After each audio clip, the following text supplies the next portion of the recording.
Hey guys, about 3 weeks ago I started taking Cialis on my stack for the purpose of reducing my hypertension. And Cialis, you can get like daily pills, which are like 5 milligrams in a pill, and then you get the ones for like sexual performance if you have impotence, which are around 20 milligrams. So I do the daily ones, and for the fact that it's just overkill if I do 20 milligrams, especially you're not supposed to do that every day. And I want to take it every day because of the purpose of hypertension with my steroid use. The steroid use at times brought my blood pressure up to 150 over 100, which is like, that's like danger zone hypertension. If you have that chronically, the chronic hypertension or high blood pressure is not a good thing at all. So I definitely needed to get that into check, and one way I did so was just reduce the amount of testosterone I was taking down to 300 milligrams a week, and that seemed to do the trick. The Masteron and NPP, it brought it up a little bit. So on average, I was around 140, maybe high 130s if I'm lucky, over 90 or something like that, which still is slight hypertension. It's not good. It was expected, but I'm like, okay, I need to get that in order. And there's certain drugs you could take that are known as, like, for example, ACE inhibitors. Tamoxifen, I think the name of it is, the pharmaceutical that you take for hypertension. That has to do with the aldosterone angiotensin system, which is in the hormones that are produced in the kidneys that control blood pressure, which steroids seem to have an adverse effect on. It's just like you're affecting the homeostasis within your body through taking exogenous testosterone and other anabolics. You're throwing things a bit off balance. It's just the way it is. So, oh damn, these chicks are hot. Anyway, so what you have to do is then take something that counterbalances, the hypertension. And to be honest, that's something that I did not want to do, is just like keep adding compounds. Like, you take one thing, that means you have to take another thing, and you have to take another thing, and before you know it, you're taking way more ancillary drugs, if the name of it's not coming to me, but just additional secondary drugs that you didn't plan on taking in the first place. First of all, that increases your budget on all this shit. It just burns a hole in your wallet, because steroids themselves and HGH isn't cheap. All of a sudden you gotta buy a bunch of other shit, right? But Cialis, I got a pretty good source of, I believe it's just generic Cialis. It's not actual pharma grade Cialis. Probably comes from China or some shit like that. But anyways, 5 milligrams. And since I started taking it, my blood pressure, I measured it 2 days ago, because my gym has one of those like blood pressure cuff machines. And sure enough, it was down to like in the 120s over 80 around, which is pretty ideal. Like, ideal range for a man is like 120 over 80.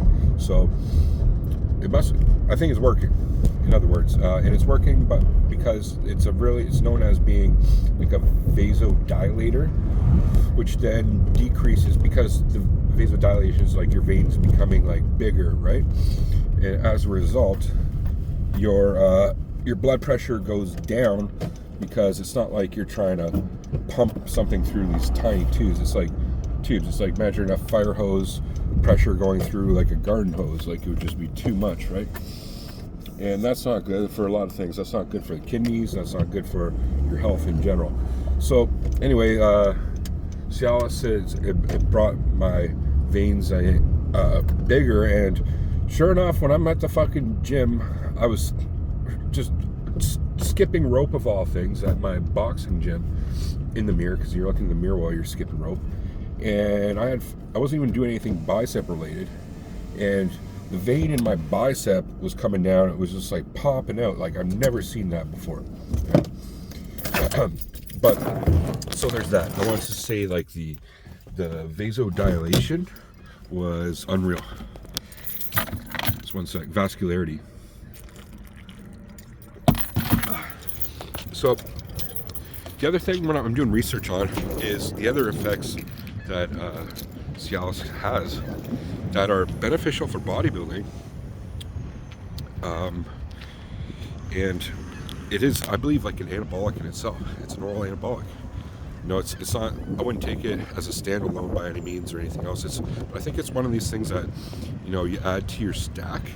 And I think I found like the ideal stack, which is the testosterone, NPP, and masteron working super well for me. But adding this Cialis is just like just a little extra quality to it all. I can't quite put my finger on it. I believe it has something to do with maybe managing the testosterone and estrogenic balance a little better, or with receptor sensitivity.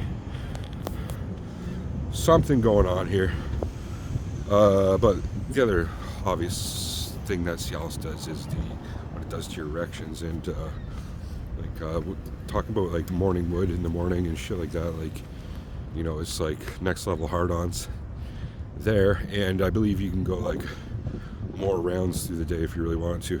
I'm just gonna throw that out there. But you know, I don't even need help with that. It's not a reason for me to take it, but it is a benefit, I'm not gonna lie. And the pumps, general pumps in general of your dick and your muscles. And speaking about pumping the muscles, that's why I take it once a day. I take it earlier than I work out. I think ideally you do it like 30 minutes to an hour before you work out, but I just do it kind of the same time, around lunchtime every day or before work, and just to keep it consistent, same time of day. I believe it has a half-life of around 17 to 20 hours. So if you do for this like once a day, 5 milligrams once a day, I believe it's good. Now, the one thing I did notice, and this was a side effect I was warned about, was heartburn. Although it's nothing that is like, it's nothing that's like too crazy heartburn, but I have noticed heartburn since taking it, and that's not something I normally get unless I like ate something that was fucking shit food, like some greasy. I might get heartburn afterwards. But like, yeah, the acid reflux, dyspeptide, which is like GERD, which is acid reflux. Yeah, I noticed a little bit of that, but again, it's nothing too crazy, and nothing that I don't think could be managed by just drinking a little bit more water. It's probably a good idea to do. So, is anybody else taking Cialis, especially for bodybuilding? Yeah. I've always been one to avoid taking pharmaceuticals for, like, just in general. Obviously, I'm somebody who's taking all these PEDs right now, so obviously I'm not totally against it anymore. But I just want to minimize the amount that I'm actually doing. But although this is one that I think it has like a multi-pronged, like great effects that I'm noticing. One, countering the negative side effects of the PEDs, being the high blood pressure, and two, actually adding to the anabolic effect, which it's as like a synergistic effect with all the other compounds I'm taking. So I'll leave it there, guys, about Cialis, and it's kind of I think a good add-on to a stack. I'll leave it there. If not a perfect add-on to a stack of maybe even like a TRT would be a good add-on as well to that. I think it really much could be. So yeah, guys, I'll leave it there. Thanks for watching. Peace.